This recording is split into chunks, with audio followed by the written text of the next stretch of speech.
Students, if you observe, many parts of Western Europe are not that far from the ocean. On the contrary, many Asian countries are thousands of miles away from the seas. Here's a small exercise for you. Make a list of the European cities located on the coast. One can find thousands of sea settlements that have been existing for hundreds of years. The European sailors are known for their skill and expertise in the sea travel. In addition, they were also experts in building ships and boats. While the ships were used for fishing in the initial days, they were later used for international trade in the later years. Now, let us have a look at the trade relations of Europe with other countries.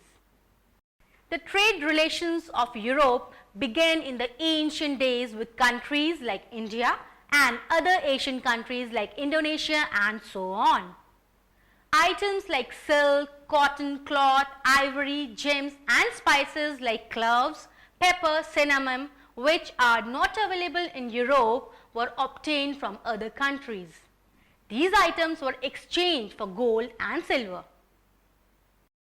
Two major routes were taken by the Europeans for trade with India. One route is the land route through Middle East, Iran and Afghanistan to Europe. The other route is a sea route to Europe through the Arabian Sea and Red Sea.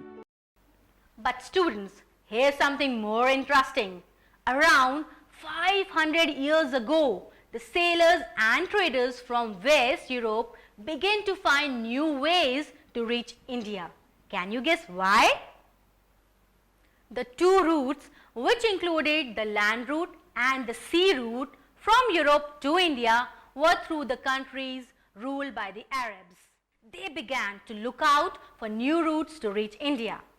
In addition, the Italian merchants controlled the trade in Mediterranean seas and did not allow traders of the other countries very easily.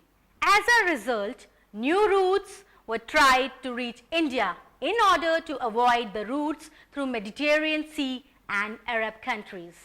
Students, you must be wondering, they might have taken the help of the maps to reach India. Those were the days when there were no maps. Also, it was the time when people began to make out that Earth was round and not flat.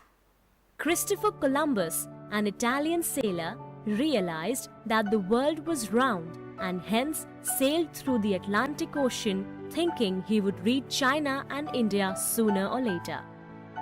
In 1492, Columbus began his voyage with 3 ships to cross the Atlantic Ocean.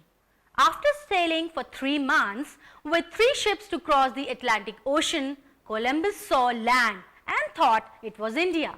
But he reached a group of islands near America, which is now better known as West Indies. Students, another interesting point is that the Europeans did not know the existence of America before Columbus. It was then realized that Columbus did not reach India but had reached a new continent. From then, many Europeans went to America for trading, conquering and settling down.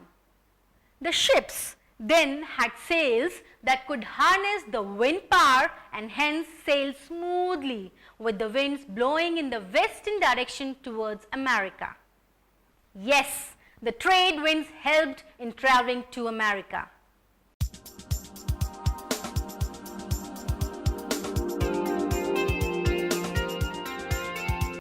The Industrial Revolution started in England around the year 1750. The factory production spread to countries like France, Holland, Spain, Germany, Russia, etc. The countries like England and Germany dominated due to their large reserves of coal and other minerals. But gradually the countries in Europe began to depend on the imports from other countries rather than their own resources. The industrialization in Europe also paved way for the import of agricultural products. The old factories and mining towns were replaced by new factories in new regions. Students, this is all for today about Europe. Let us explore another interesting place in the next class.